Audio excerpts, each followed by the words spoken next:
अस्सलामुअलैकुम दोस्तों, अज तुहाडे वास्ते माशाअल्लाह बकरा ले आंदा इने। उम्र जिहड़ी इहदी पई 3 महीने ते क्वालिटी माशाअल्लाह चेक करो, इहनूं क्वालिटी आखदे ने माशाअल्लाह। ते खूबसूरती भाईजान चेक करो, बहुत ज़बरदस्त ने। एक होंदा ब्रीडर टाइप, ये भाई जी ब्रीडर वाली क्वालिटियां आल टू आल हैं माशाअल्लाह। चीज़ चेक करो, बिल्कुल तोता फेस, वाइट अख ते मुड़वे सिंग बैठ में ते मोटे सिंग का फायदा होंदा है कि टुटदे नहीं माशाअल्लाह, ते मजबूती च रहिंदे ते सोहणे लगदे ने माशाअल्लाह। सिंगार होंदा इस चीज़ दा।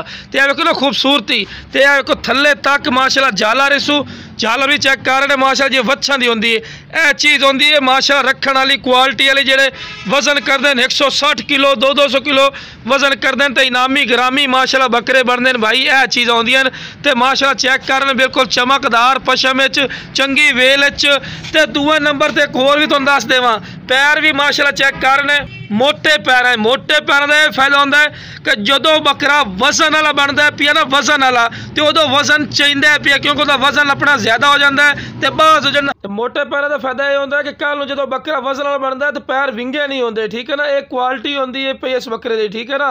अक्सर लोग जो चीज़ लेंदे पतले पैरों जो वजन वाले होंगे तो उदों पैर विंगे हो जाते हैं। माशाअल्लाह क्वालिटी वाली चीज़ ने, तो तुहानूं दूर करके विखाने, पहले नंबर तुहानूं क्वालिटी चेक करवाइए ना।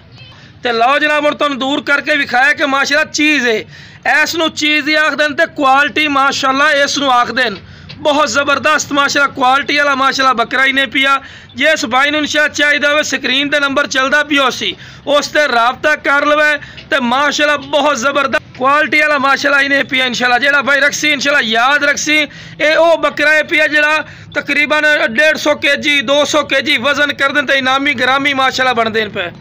और माशाअल्लाह इनामी ग्रामी चीज़ां पईयां माशाअल्लाह, वो चीज़ां बनाने वाली। तो वेखो ना पैर हुण खोल दे, दोम वेखो बिल्कुल सीधी दोम ते बहुत ज़बरदस्त। एक और ही तुहानूं खसीयत दी विखाने कि जेड़े नल है ना, नल वो अलहदा पे। ये ब्रीडर जेड़ा क्वालिटी होवे ना चीज़, उस दी निशानदेही होंदी ने। इस नूं गल नूं गौर कीता करो, उम्र भवें घट 3 महीने लेकिन लगदा इस तरह पिया जिवें 7-8 महीना दा है, लेकिन एक क्वालिटी होंदी भाई अच्छी क्वालिटी वाला, जो हाइट कद माशाअल्लाह जानवर करते हैं पे, ठीक है ना जनाब।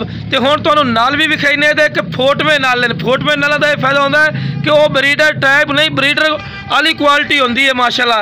ये कोई कमी कोई नहीं, बिल्कुल थल्ला बराबर का वेख रहे हैं और बिल्कुल लैन माशाअल्लाह कंड आ रही है, कंड भी चेक कर रहे हैं। तो वेखो ना खूबसूरती, तो झालर वेखो थल्ले तक माशाअल्लाह झालर यदि है पई, एवं झालर तुहानूं क्लोज करके भाई ने कि माशाअल्लाह थल्ले तक है वेखो झालर है, जिवें छिक्स है ना ऐसा रबड़ वाली कर रहा है। उत्तों झालर शुरू होंदी है चेहरे तो थल्ले तक, तो चौड़ाई भी करने चेक कर रहे हैं। तो बहुत ज़बरदस्त माशाअल्लाह क्वालिटी वाली चीज़ ने, दोम बिल्कुल सीधी माशाअल्लाह, बहुत ज़बरदस्त क्वालिटी वाला माशाअल्लाह जानवर ही ने पिया।